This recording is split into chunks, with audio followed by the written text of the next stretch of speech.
In the underbelly of Nocturne, where the rain never seemed to stop and sunlight was a myth buried behind clouds of rust and smoke, not everything that walked the streets was human anymore. She looked close enough, if you didn't pay attention. Skin a shade too pale, a hint of green in the undertone, eyes slightly too large, irises speckled with tiny stars. And her hair, white as chalk, soft as breath. She moved like someone who used to belong somewhere, once, but not anymore. Her name was Syra. She had no home, no currency, no ID chip synced to Terran systems. She had nothing the world wanted, except one thing, her body. And even that here barely counted for anything. She hadn't begun this way. She had once believed herself too proud, too whole, to stoop to such offers. But hunger has a way of grinding you down, day by day, bite by bite, until what remains is survival. And survival doesn't care about shame. By her third week on the streets of Nocturne, she'd stopped looking people in the eye. By the fourth, she started stepping into their path. And by the fifth, she spoke. A man in a long coat passed near one of the slum access points. His eyes didn't flick toward her, but she moved anyway, slow and deliberate, until she stood directly in front of him. Her voice was barely audible. "I'll let you have me, anything you want, if you give me something to eat." The words came out cold, not seductive, not desperate, just flat, like she was reading a line from a script she hadn't written. The man paused, looked at her for a heartbeat, and walked past like she wasn't even there. She didn't move for a long time after that. It wasn't the first time. It wouldn't be the last. She didn't beg, she didn't chase, she didn't cry. The offer had been made. And again, the world had answered the same way it always did. No one looked twice, not because they were good, because they didn't care. To them, she was just another alien stray, an off-worlder displaced by someone else's war, a thing to be avoided, to be feared, or worse, forgotten. So she wandered. She lingered near food carts and vending hubs, near the runoff drains where discarded ration packs sometimes got caught. She watched the way people ate, so casually, so mindlessly. Her own stomach screamed in silence. She offered her body more than once, sometimes with words, sometimes just with a glance, a shift of her weight, a hand moving to her hip. It never worked. They looked through her, until him. He wasn't like the others. No military gear, no drunk leer, no desperation in his stride. Just a man walking home with a bag of groceries, a quiet coat, head low, invisible like so many others, but in a different way. She stepped into his path without thinking, out of habit, out of the tiniest flicker of what she hadn't felt in days, hope. He stopped. She met his eyes. "You can have me," she said. "I don't care how, just feed me." She waited, ready to be rejected again. But his face didn't twist in disgust or discomfort. It softened. He looked down at the bag in his hand, reached inside, pulled out a wrapped sandwich and a bottle of water, extended them slowly, like she might bolt. "You don't have to give me anything," he said. "Here." Her body didn't move at first. Her mind told her it was a trick, that there would be a price after all. But his voice held no demand, just warmth. She took the food with fingers that trembled. The first bite hit like lightning. She couldn't even taste it, only that it was real and warm and hers. He turned to go, but she called after him, barely. "Why?" He paused, looked over his shoulder. "You looked like you needed it more than I did." She swallowed hard, forcing herself to speak. "Syra." He nodded. "Leo." Then he left. She sat there in the rain, chewing the last of the sandwich slowly, like it might vanish if she didn't savor it. The water bottle she clutched like a relic. Her stomach calmed. Her heart didn't. She thought it was a fluke, that he wouldn't come back. But he did, the next day. Same time, same bag. No questions, no expectations, just a sandwich, a nod, and silence. Then again, and again. Eventually, she stopped offering herself. Not because she'd been restored, but because for the first time in weeks, someone had looked at her and seen more than skin. One night, the rain came down harder than she'd ever seen. No cover worked. Her cloak soaked through, boots useless. Her fingers went numb. She curled under the edge of a broken awning near a food storage unit, trying not to shake. And then, footsteps. She knew it was him before she saw his face. Leo knelt beside her, already holding out a dry towel and a thermal wrap. "You'll freeze out here," he said. "Come on." "I can't pay you," she whispered. "I didn't ask you to." That stopped her. She followed. His apartment was small, sparse but clean, warm. She stood in the doorway, dripping. He didn't look at her like a problem, just walked to the linen closet, handed her a blanket, a towel, and finally, his bed. He took the couch, no asking, no deal. She didn't sleep for hours, not because she was afraid of him, but because, for the first time, she wasn't. And in that fragile, impossible calm, she began to believe that maybe, just maybe, there was still something left of her worth saving. And he had seen it, without being asked, without taking anything in return. And that in Nocturne, where kindness had gone extinct, was the rarest kind of miracle. The apartment still felt unfamiliar. Sierra sat stiffly on the edge of Leo's bed, wrapped in the too big sweater he'd handed her the night before. Her bare feet hovered just above the floor. She didn't move, didn't speak. She just watched the soft blue glow of the heating coil at the base of the wall and tried not to look like she was waiting for something to go wrong. Because that's what always happened. Safety was an illusion. Kindness a prelude. People helped you so they could own you later. That had been the rule. But Leo hadn't asked for anything. Not a word, not a touch, not even her name. Again, he just let her be.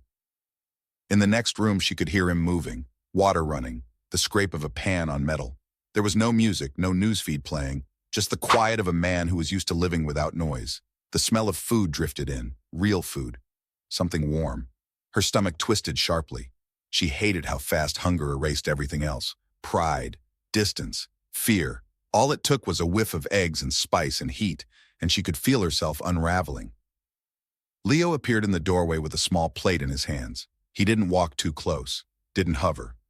He set it on the table a few steps from her and sat on the floor, leaning against the couch, his own plate balanced on his knees. "There's more," he said casually, not looking at her. "If you want." She didn't move at first. Then slowly she stood, crossed the room, picked up the plate. She sat on the ground across from him. He didn't watch her eat, just stared out the window at the silver-streaked sky and took small bites like it was any normal morning. Cyrus studied him between forkfuls. He looked older than he sounded. His hair was short, uneven like he cut it himself. There was stubble along his jaw, shadows under his eyes that hadn't come from a bad night's sleep, but from years of carrying too much weight. "What do you do?" she asked, surprising herself with the sound of her voice. Leo glanced at her, then shrugged. "Maintenance contracts, salvage sometimes, electronics mostly. Whatever pays enough to keep the lights on." "You live here alone?" He nodded. "How long?" "Too long." She went quiet. The food disappeared quickly. Her body had learned to eat fast, before someone could take it, before the offer was withdrawn. When she finished, she placed the plate on the floor and pulled the sleeves of the sweater over her hands. "Why did you help me?" Leo's gaze flicked to her. "I mean it," she said. "You could have ignored me. Everyone else did. Most still do." He hesitated, not because he didn't have an answer, but because it mattered, and he knew it. "I saw someone who was tired of being invisible," he said simply. She didn't know how to respond. He went on. "You looked like you'd stopped expecting anything good, but you still hoped, just enough to stand in someone's way. That takes guts." "I wasn't brave," she said softly. "I was desperate." He nodded. "Sometimes those are the same thing." They sat in silence for a while. Then, without thinking, she asked, "Do you know what it's like to be looked at like a thing?" He looked up carefully. "Yes." She blinked. She hadn't expected that. "My brother died in the border riots," Leo said. "He was trying to help get a refugee shuttle past an illegal checkpoint. He disobeyed orders. The government said it was unauthorized contact. I said it was compassion. That didn't matter." She listened, eyes fixed on him. "They erased his records, buried the investigation, said it was for the greater good." Cyrus' breath caught. "So you stopped trusting them?" He gave a bitter half-smile. "I stopped trusting systems. People? I'm still figuring that out." They looked at each other across the space between them, not as strangers anymore, not as savior and saved, but as two survivors learning how to stay. Sierra glanced down at her hands. "I don't remember the last time someone touched me and didn't want something in return." Leo didn't move. "You don't owe me anything." "I know," she said. "That's why it scares me." She stood up, suddenly needing space. She walked to the window, arms folded tightly. The rain had returned, soft and rhythmic, painting streaks on the glass like memory. Leo didn't follow her. He stayed where he was, quiet still. Finally, she turned to him. Her voice was quieter now. Back on Zalari Prime, we were raised to trust the rhythm of things. Our skin responds to light. Our breath adjusts to the pulse of a place. But here, nothing has rhythm, nothing gives. This place doesn't want you to find rhythm, he said. It wants you to break. She looked at him. And yet you're still here. I found a reason not to leave. Syra felt her chest tighten. She didn't move toward him, but she didn't step away either. She just stood there, rain behind her, warmth in front of her, and something strange taking root between her ribs. Not fear, not hunger. Something far more dangerous. Belonging. That night, she slept in the bed again. Leo stayed on the couch. Neither of them said goodnight. They didn't need to. But long after the lights dimmed and the city resumed its low mechanical hum, Syra lay awake. Not from fear, not from pain, but because for the first time in a long, long while, she was thinking about tomorrow, and she wanted to be there for it. The light filtering through the blinds was soft and colorless. Gray dawn, the kind that belonged to cities that had long since forgotten the meaning of morning. Nocturne's sun rarely broke the thick curtain of smog that hung over the skyline, and today was no exception. But inside Leo's apartment, for the first time in what felt like lifetimes, the cold didn't reach her bones. Syra woke slowly, her senses alert even before her eyes opened. Her body, trained by years of hiding and escaping, never truly rested. But this morning, she wasn't huddled in an alley. She wasn't shivering beneath a collapsed shelter or pressed against cold steel with her back to a wall and her ears tuned for boots. She was warm. The blanket around her was coarse but clean. The couch under her was sunken, lived in. And there was something faint in the air, something familiar and alien all at once. She opened her eyes. Leo's apartment was still dim, lit only by the hazy light outside and a soft glow from a power node in the corner. She could hear movement in the next room, quiet, non-threatening, drawers opening, the sound of a kettle, the occasional creak of old flooring. Syra sat up slowly, the blanket slipping from her shoulder. Her green skin, still faintly luminous, was marked with the subtle Zalari lines etched just beneath the surface. Each one a fragment of identity, culture, memory, a language written in the skin, now hidden under grime and days without shelter. She glanced around. The apartment was modest. Small kitchen, small couch. A battered wall screen that buzzed faintly in standby mode. A few shelves held mismatched books and data drives. There were no luxury items, no signs of wealth, but there was life here, purpose, warmth, and she felt out of place in all of it. Leo stepped into the doorway a few seconds later, a mug in one hand, towel draped over his shoulder. He was barefoot, still in the same worn shirt from the night before, sleeves pushed to his elbows. His dark hair was damp around the edges, like he'd just washed up. "You're up," he said, with a soft, almost surprised smile. Syra nodded. Her voice didn't work yet, not from fear, but from something heavier, a sense of being unmoored. "You hungry?" he asked. She hesitated. Then, "Yes." Leo handed her a warm mug. She took it with both hands, fingers closing around the ceramic like it might vanish. It smelled faintly floral, earthy and unfamiliar. "It's chamomile," he said. "I figured something calming might help." She sipped. It was bitter, but not unpleasant. He set down another mug on the table and turned toward a small doorway she hadn't noticed before. It was mostly blocked by a tall shelf and a hanging curtain. The door behind it was metal, industrial, clearly not part of the apartment's original design. "I thought," Leo said, pausing to glance at her, "you might want to clean up." Syra blinked. "Clean?" "A bath, well, a shower. It's not fancy, but it's hot and private." She stared at him for a long second. That single offer hit her harder than she expected, not because of what it was, but because of what it implied, that she was welcome to use it, that she didn't need to ask, beg, or trade for it. Leo stepped aside and gestured toward the door. "There's clean towels in there. A change of clothes if you want something dry. They might not fit great, but..." Syra stood slowly, still clutching the mug, and walked past him without a word. When her shoulder brushed his arm, she felt his body shift slightly. He was warm, solid, unflinching, but he didn't follow. She pushed the door open. The bathroom was small, utilitarian. A steel basin served as a makeshift tub beneath a curved pipe that had been jury-rigged into a functioning shower. The walls were lined with old reflective panels, half corroded, but everything was clean, cared for. She set the mug down on the metal shelf, slowly unwrapped the blanket from her shoulders, and stood for a moment, barefoot on the cool tile. The grime on her skin felt heavier now. Shame clung to her, worse than the dirt. Her people had once lived in floating cities above gas giants. They had sung in starlight and danced in atmospheric bloom fields. Now she smelled like street grease and chemical rain. She undressed slowly, carefully, folded what rags remained of her clothing and set them to the side. Stepped under the pipe and turned the handle. The water hit her like memory. Not just the warmth, but the sensation itself. It was real, tangible, and it made her tremble. It wasn't the first time she had bathed since fleeing the camps, but it was the first time she'd done so without fear. No guards, no surveillance, no other bodies crowding the space. Just water, steam, silence. Her hands trembled as she scrubbed her arms, revealing the glowing green beneath layers of soot and blood. She washed her hair, white strands that curled loosely when wet, and watched the water swirl into the drain, darker than it should have been. She stayed under the stream longer than necessary, not because she was cold, but because the sensation of being clean again, even briefly, felt like reclaiming a piece of herself. When she finally turned the water off, the silence that followed felt holy.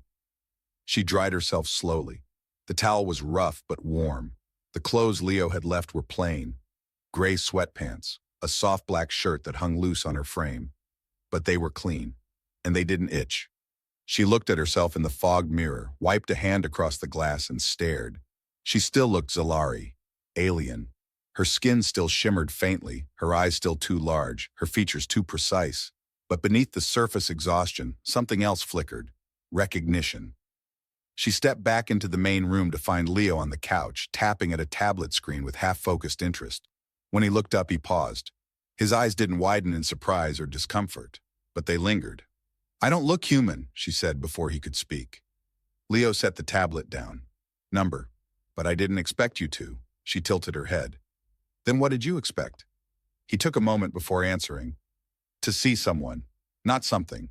Syra's throat tightened. She looked away, then down at her own hands, now clean, glowing softly in the filtered light. "You can use the room if you want," he added, nodding toward the back corner where a curtain separated a small bed from the rest of the space. "You don't have to stay on the couch." "I don't want your bed. It's not a trade," he said quickly. "You're not earning anything by being here." That stopped her, the blunt honesty of it. There was no agenda, no edge in his voice, just truth. "I don't understand you," she said softly. "I don't expect you to," Leo replied. "But you can stay, as long as you need." She moved to the couch and sat beside him, not close but not far either.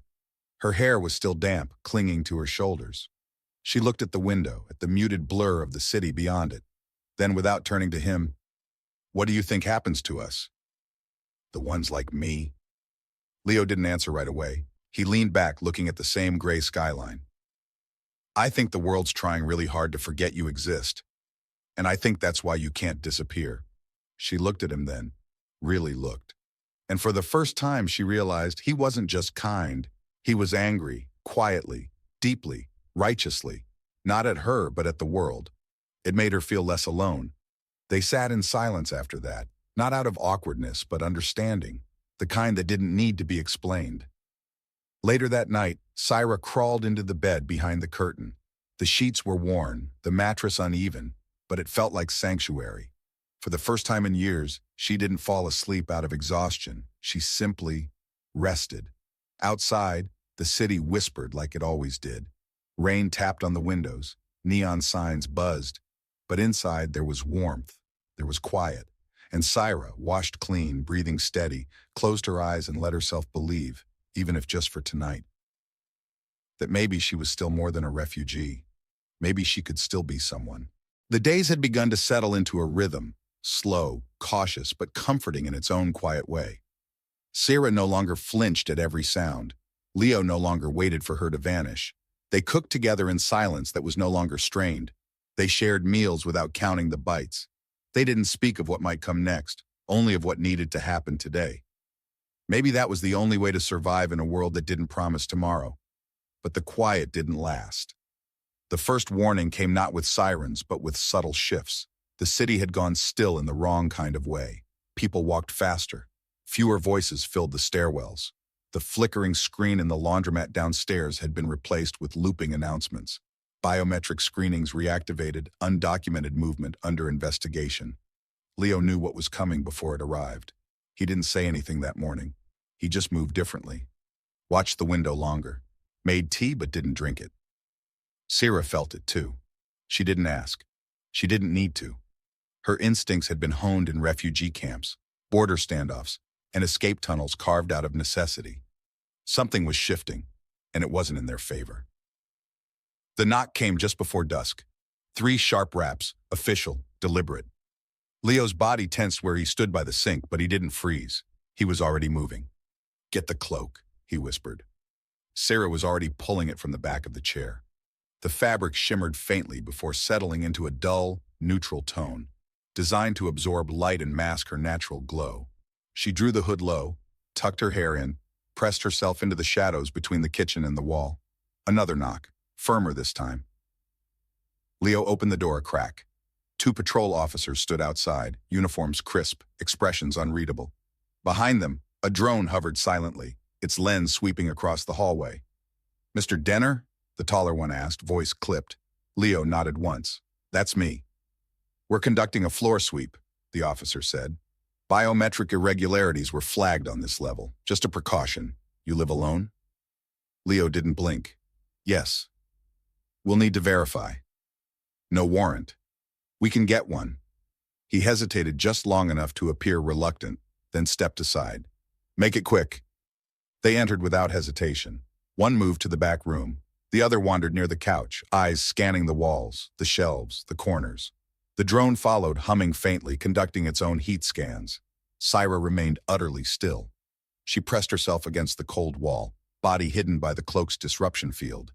Every breath felt like a betrayal. The officer paused by the bookshelf. He pulled out one of Leo's Zalari language volumes and flipped through it lazily. "You've got a taste for the exotic," he commented. Leo said nothing. The officer gave a thin smile. "You know, people used to say the Zalari were beautiful, until they weren't." Leo's voice was calm.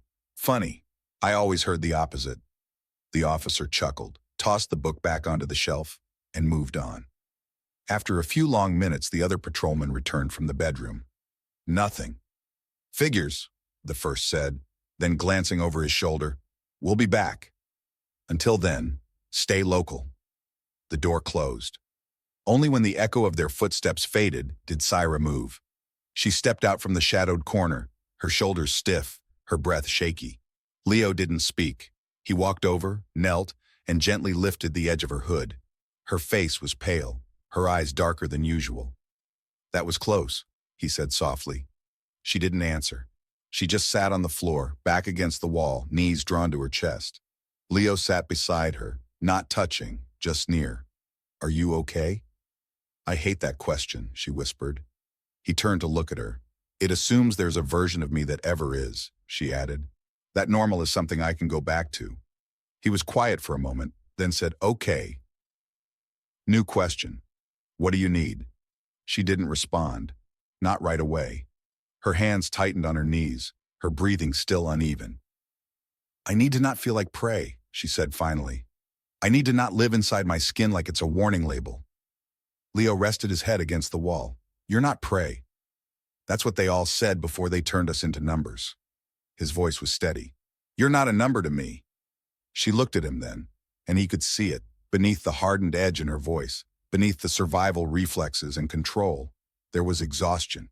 And not just from hiding, from hope. "I was 17 when the war ended," she said, voice distant. "The camp said I was salvageable. They said I was young enough to retrain. They meant break." Leo didn't reach for her. He waited. "They took my name, gave me a code. And when I finally escaped, I didn't go looking for freedom. I went looking for food." He didn't flinch. He didn't flinch. "They treated us like objects. And even now, I can't tell if I ever stopped believing that." "You did," he said. "You just forgot for a while." She closed her eyes. For a moment, there was nothing but the hum of the lights and the distant noise of the city, still pretending everything was normal. Then quietly she said, "I want to feel something real." "You are." "No," she said. "I want to choose it." He looked at her, unsure what she meant. until she leaned forward, slowly, cautiously. Her hand brushed his. He didn't move away. When her fingers found his jaw, tracing it lightly, he let her. And when she kissed him, softly, uncertainly, he answered. The kiss wasn't about passion. It wasn't about desire. It was a test, a step, an act of courage in a life that had made her forget what gentleness felt like. And he met it with equal weight.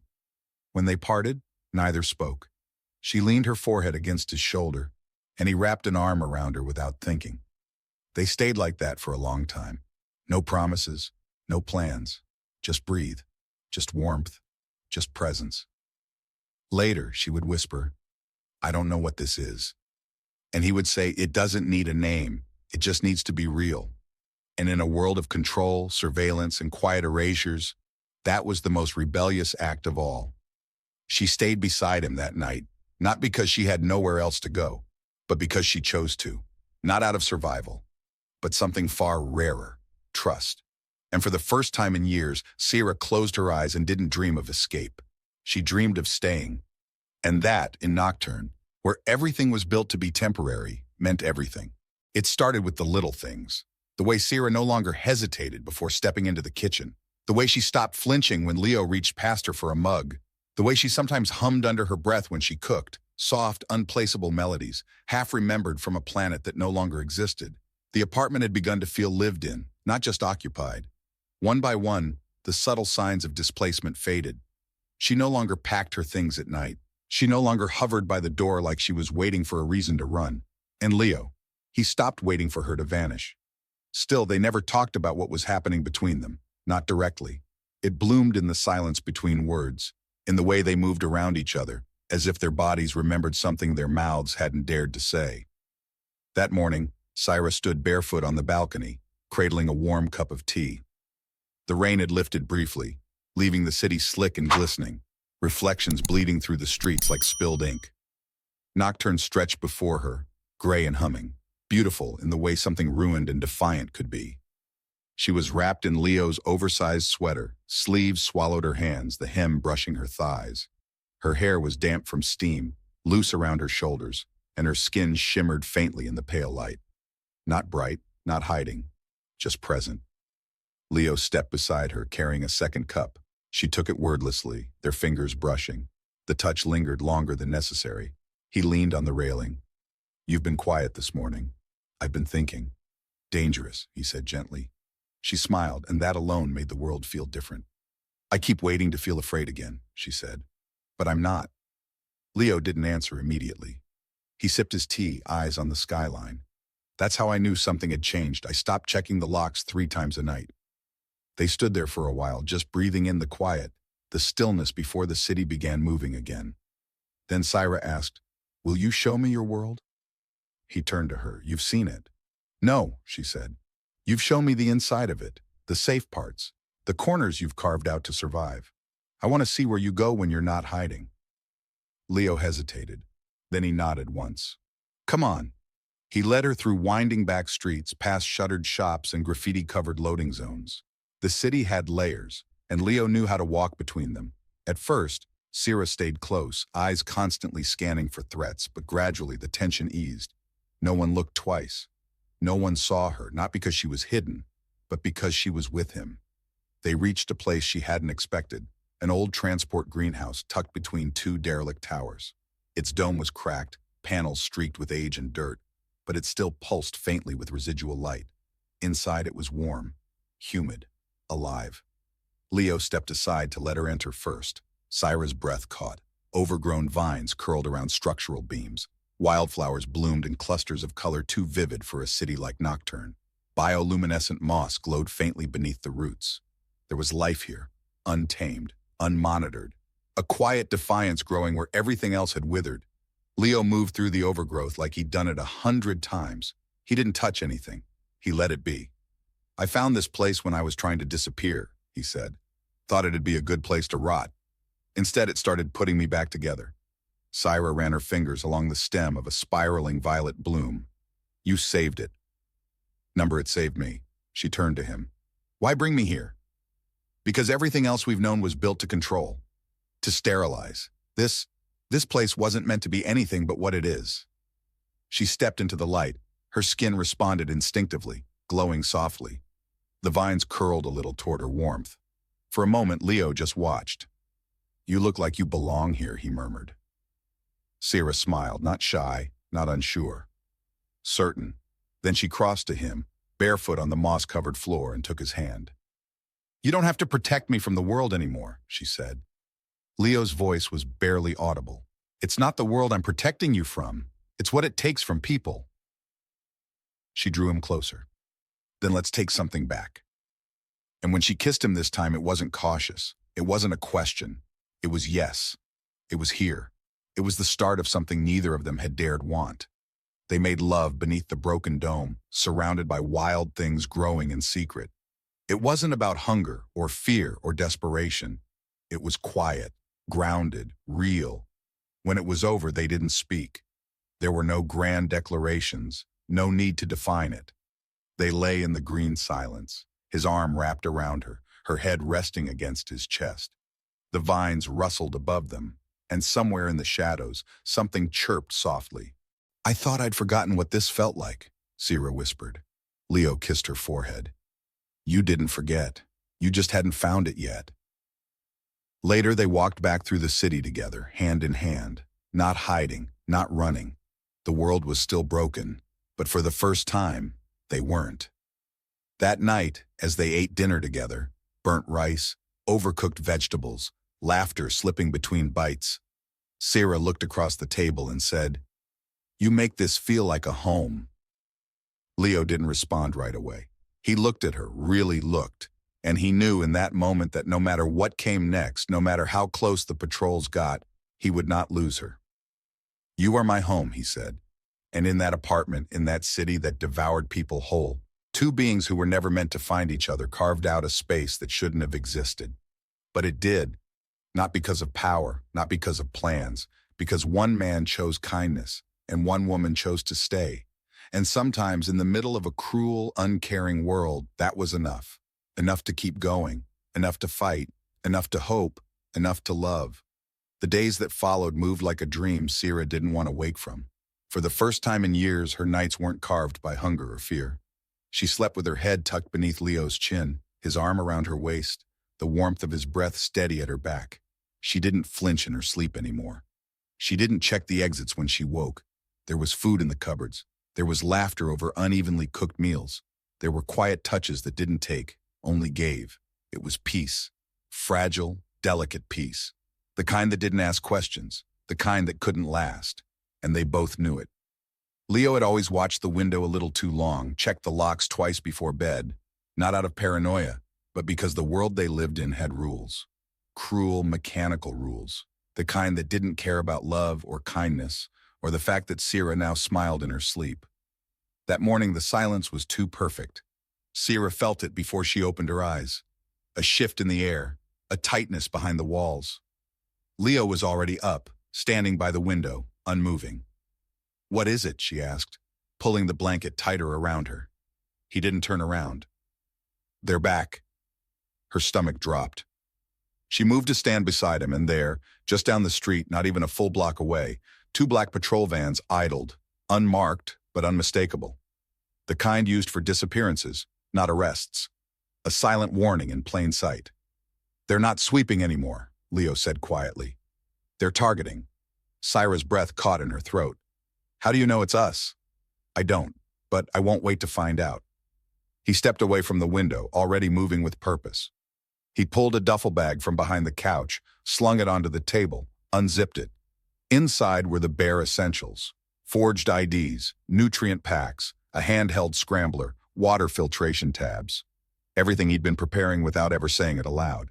"You had a plan," she said, stunned. "I didn't want to use it," he replied, "but I made one."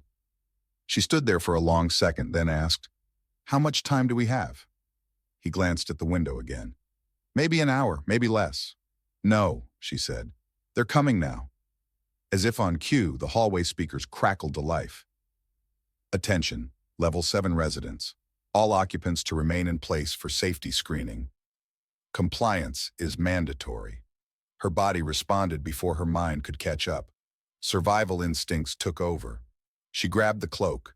still folded neatly over the back of the chair, and threw it around her shoulders. The shimmer in her skin dulled, her glow masked, but her hands trembled as she pulled her hood up. Leo was already moving toward the back room, clearing the passage to the crawl space. "No," she said. "We can't just hide again. They'll scan for heat signatures this time. We don't have a choice." "I'm not disappearing into the walls while they interrogate you." He turned to her sharply. "If they see you, if they confirm what you are, you'll vanish. You know what happens to refugees flagged as falsified reintegration. They don't deport anymore. They erase." "I won't leave you," she whispered. He stared at her, chest rising with a breath he didn't want to take. "I'm not asking you to leave me," he said. "I'm asking you to let me get us out." A heavy silence passed between them. Then, 3 knocks, loud, final. Sierra froze. Leo didn't. He strode to the door, voice steady. "Who is it?" A clipped response followed. "Terran authority. Step aside for inspection." "I need to see a warrant," Leo said. "You'll see a containment unit if you don't open this door." He turned back to her. She was already moving toward the far wall, dragging open the loose panel he'd shown her once, and she had prayed she'd never have to use. The crawl space was barely tall enough to kneel in, lined with old wires and dust. She slid inside, wrapped herself in shadow. Their eyes met one last time. "I'll come back for you," he said. "Come with me," she whispered. But he was already sealing the panel. The door opened seconds later. 3 officers entered. 2 men, 1 woman, unsmiling, armored, efficient. "Step away from the wall," one said. Leo obeyed. They swept the room with thermal lenses. Another deployed a proximity scanner. "Living alone?" the woman asked. "Yes." "You've had power surges inconsistent with single-unit activity," she said. "Care to explain?" Leo shrugged. "Faulty converter. This building's a patchwork." "We'll take a look." They moved deeper into the apartment. Syra held her breath. Dust itched her skin. The space was tight, suffocating. She could hear every footstep, every clipped question. Her hand gripped the scrambler Leo had left her. It pulsed faintly, jamming short-range signals, but it wouldn't hold for long. "Check the closets." Boots passed within inches of her. She clenched her eyes shut. "I think we're done here," one finally said. "No irregularities. Just another scared citizen keeping his head down." The female officer lingered near Leo's bookshelf. Her fingers trailed over the spines of his Zalari texts. "You speak their language?" she asked. "Used to teach it. You're not concerned about what they did?" "I'm more concerned about what we did." A cold silence followed. Then she nodded. "Keep your nose clean." And just like that, they left. The moment the locks re-engaged, Leo sprinted to the wall and tore the panel free. Syra crawled out, gasping, hands shaking. She nearly collapsed into his arms. "I told you," she whispered. "We can't stay." "Then we won't," he said, already grabbing the bag. "There's a safe zone north of the outer ridge. It's off-grid, guarded by the black market smuggling lines. If we can reach the trade route by sundown, we can find a ship." She nodded, forcing herself upright. They didn't speak as they left the apartment. They didn't look back. Nocturne was already fading behind them. The air outside was colder, the streets quieter. The city was holding its breath again, but this time they weren't listening. They moved like fugitives, like believers. And somewhere, deep beneath the fear and the exhaustion, Syra felt it again. That impossible, stubborn thing she thought she'd buried back in the war. Hope, but not blind hope. Hope with teeth, hope that runs, hope that fights. They were no longer surviving. They were resisting, together. They ran until the city was nothing but a bruise on the horizon. The towers of Nocturne faded into a distant silhouette, swallowed by the haze of smoke and neon and memory. The air outside its borders was colder, cleaner. There were no more sirens here, no cameras, no voices barking orders from loudspeakers, just whined over dust and the sound of 2 people breathing as if it were the first time they ever truly had. Syra didn't speak for the first hour. She kept her hood up, eyes scanning every turn, every shadow. The survival instincts were still there, etched into her body like scars, but something inside her had shifted. She no longer moved like prey. She moved like someone who had something to protect. Leo walked beside her, his hand never far from hers. He didn't rush her. He didn't speak unless she did. But his presence was unshakable, like gravity. They made their way through dry tunnels and back roads, The kind of passageways not listed on maps but known to every runner and smuggler who'd ever slipped through the cracks of the Terran system. Leo knew the route. He'd helped others take it once, before Syra, before he realized he was just as much a refugee as any of them. By nightfall, they reached the edge of the canyon ridges where the grid ended and the old world began. The safe zone lay beyond, rumored to be nothing more than a myth or a last-ditch fantasy whispered in refugee shelters. But Leo had seen it once, years ago, and he remembered the look on the faces of the people who made it there. Not relief, not triumph, just stillness, the kind that comes after a storm that lasted too long. "We rest here," he said, lowering the pack and scanning the area. Syra didn't argue. They found shelter in the hollow of a collapsed structure, part of an old relay station, its walls sunken and broken, but enough to hide them until morning.